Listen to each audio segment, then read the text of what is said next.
Olá, chegamos então no nosso quinto vídeo que vamos falar sobre grupos estratégicos. A gente continua no estudo 2, que é a avaliação do ambiente externo. Para recordar então, no vídeo 1, a gente tratou da contextualização e do entendimento geral do ambiente de uma empresa. No vídeo 2, a gente tratou sobre análise pestal.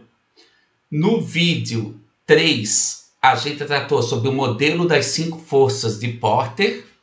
No vídeo 4, a gente tratou da estrutura do setor e as oportunidades ambientais associadas a cada uma das estruturas. Neste vídeo 5, a gente trata então de grupos estratégicos. No vídeo 6, a gente trata de segmentos de mercado. E no vídeo 7, a gente fecha então com os fatores críticos de sucesso e as ameaças e oportunidades do ambiente externo. Certo?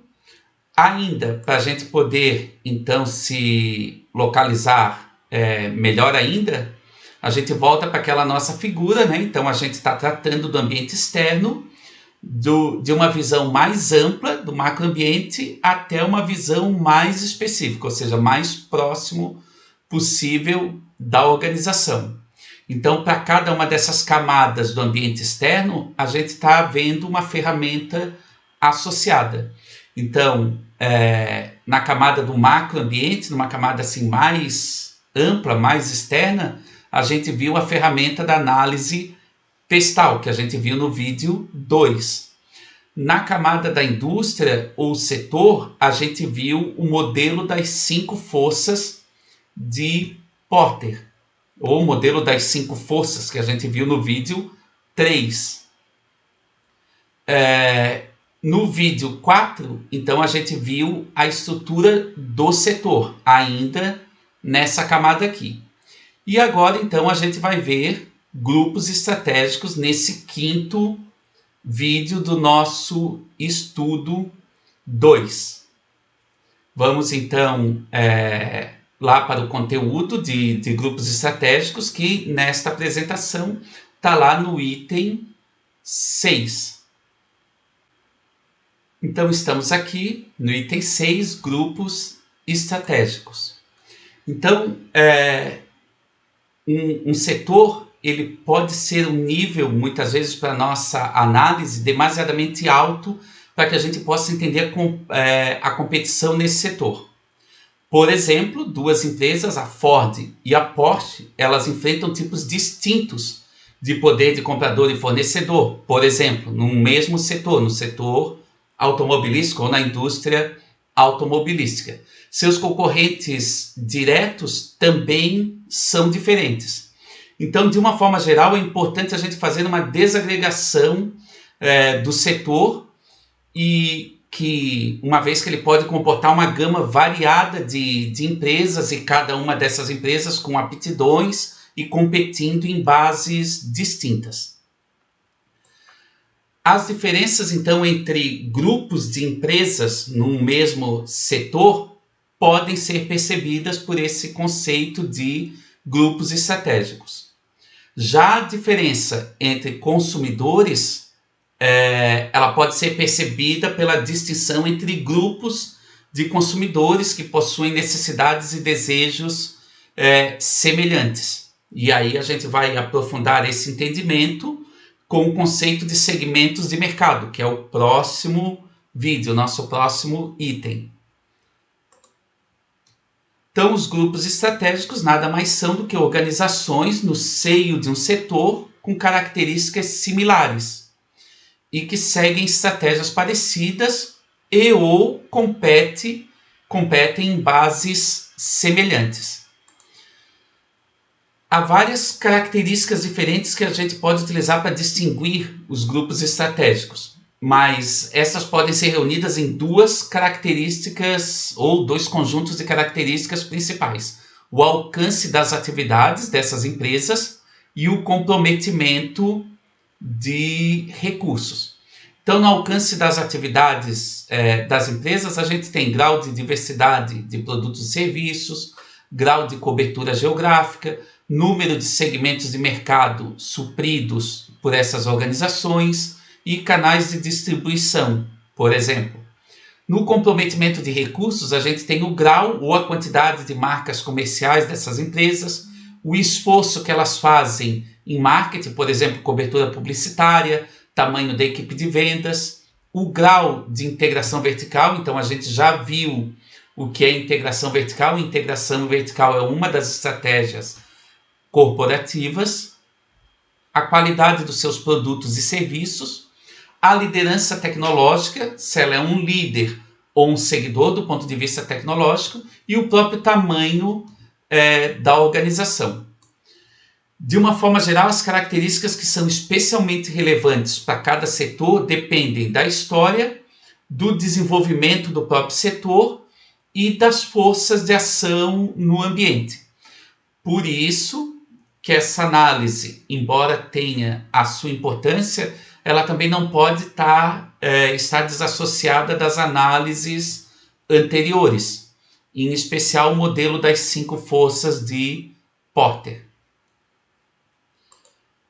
E aí, então, a gente tem nesse gráfico uma forma que a gente pode utilizar para analisar os grupos estratégicos ou para identificar inicialmente os grupos estratégicos, que podem ser mapeados por gráficos de 2 dimensões. Por exemplo, um eixo pode ser a extensão da linha de produtos, então aqui, ó, linhas de produtos, e outro eixo pode ser o investimento em marketing ou o gasto em marketing, mais especificamente aqui marketing promocional. E aí a gente tem linhas de produtos, quanto mais aqui acima nesse eixo, mais diversificadas são as organizações, e mais abaixo nesse eixo, mais limitadas em relação a linhas de produtos.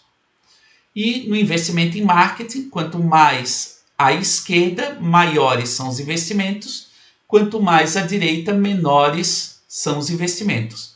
Então, um método que a gente pode utilizar para identificar ou para estabelecer essas dimensões principais é identificar as empresas mais bem-sucedidas num setor.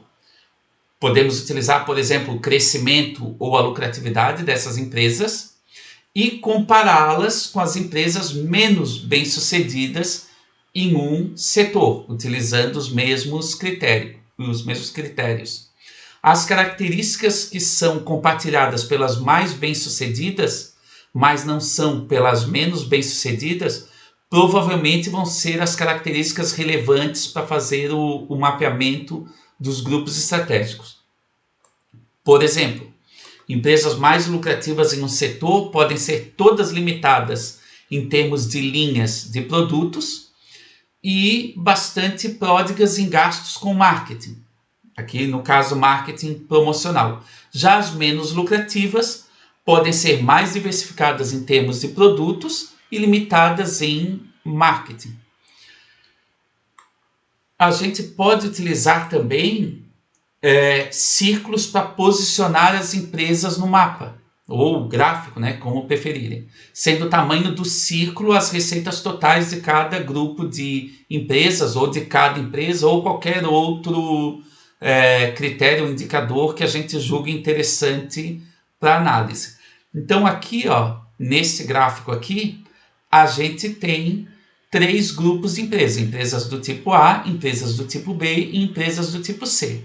As empresas do tipo A, elas são mais limitadas em termos de linhas de produto e possuem maiores investimentos em marketing.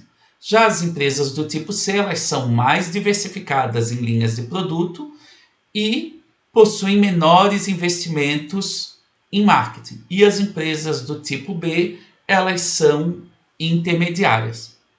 Agora, no próximo gráfico, vamos observar uma aplicação utilizando círculos. Então, a gente tem aqui um exemplo bem fictício do mercado automobilístico. Nós temos, então, 2 eixos: a reputação de preço e desempenho. Quanto mais para cá, mais alta a reputação de preço e desempenho. Quanto mais para cá, mais para baixo nesse eixo, mais baixa a reputação de preço e desempenho. Já em relação à variedade de produtos, quanto mais à esquerda, menor é o número de modelos, quanto mais à direita, maior é o número de modelos. Lembrando que, embora constem marcas comerciais nesse exemplo, não levem ele ao pé da letra. Então a gente tem, por exemplo, a Porsche e a Ferrari, que compõem um grupo que possuem uma alta reputação de preço e desempenho e ofertam, né, poucos modelos. Opa, vou botar aqui o mouse. Então ofertam poucos modelos. Já a gente tem aqui a GM, a Ford, que ofertam muitos modelos, mas tem uma reputação mais baixa de preço e desempenho comparado a, por exemplo, a Ford e Ferrari. Observem que essas análises, especificamente quando a gente está tratando de concorrência, a gente está falando em análises relativas, ou seja, eu estou comparando uma empresa com a outra. Não quer dizer que as empresas que têm uma reputação de preço e desempenho menor, elas são produtos de baixa qualidade, por exemplo. Então a gente não pode fazer essa analogia porque a gente está tratando de análises relativas, ou seja, análises comparadas. E aí esse gráfico também pode ajudar a gente a perceber espaços vazios dentro do meu setor. Não quer dizer que necessariamente esses espaços vazios eles devem ser ocupados. Pode ser que nenhuma organização ocupou esse espaço porque não é vantajoso, mas, por outro lado, pode representar uma oportunidade de posicionamento para uma dada organização. Então, esse conceito de grupos estratégicos ele é proveitoso pelo menos por 3 modos de utilização. O primeiro deles é o entendimento da competição. Os gerentes eles podem ficar mais atentos aos concorrentes diretos, ao invés de gastar, né, muita atenção em todo o setor. Eles também podem estabelecer as dimensões que mais diferenciam a sua empresa das outras organizações. E aí eles podem dar foco gerencial nessas dimensões para buscar uma diferenciação dentro do grupo que a organização ocupa. O segundo ponto é em relação às análises de oportunidades estratégicas. Esses mapas, como eu falei antes, eles podem identificar espaços estratégicos ou espaços vazios mais atrativos em um setor.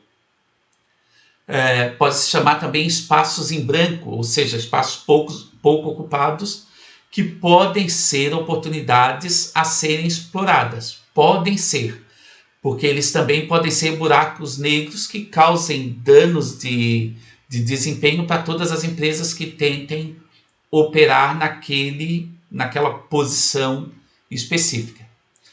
Além disso, a análise pode ajudar a identificar barreiras de mobilidade. Então, a movimentação da empresa pelo mapa de um grupo para outro, ela não é feita sem esforço. Então, os grupos estratégicos podem ser caracterizados como barreiras de mobilidade e, consequentemente, eles podem exigir tomadas de decisões difíceis para a organização, que busca fazer essa mobilidade e também pode exigir muitos recursos, alguns até que a organização não possua. Consequentemente, essas barreiras podem ser bastante difíceis de transpor, ou seja, mudar de um grupo para outro, principalmente quando a organização necessita de recursos intangíveis, especificamente quando eles não estão incorporados na organização, ou seja, a organização precisa adquirir ou desenvolver. E aí, com isso, a gente fecha esse item um pouquinho mais curto. Com isso, a gente fecha, então, o item de grupos estratégicos.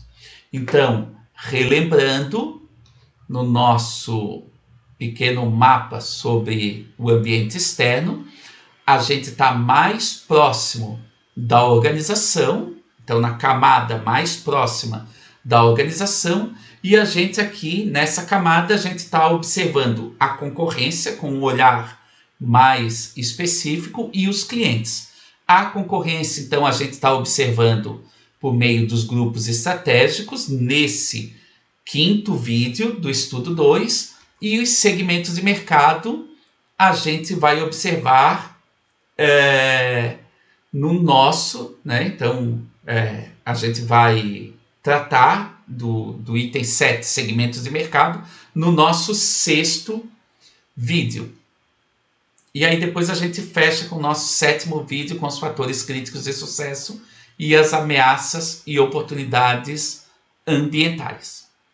Então, espero vocês no próximo vídeo. Estamos então na análise do ambiente externo, o estudo posterior a gente vai tratar da análise do ambiente interno, ou seja, a gente vai tratar desse ambiente aqui da empresa, mas vamos primeiro fechar essa análise externa. Até mais!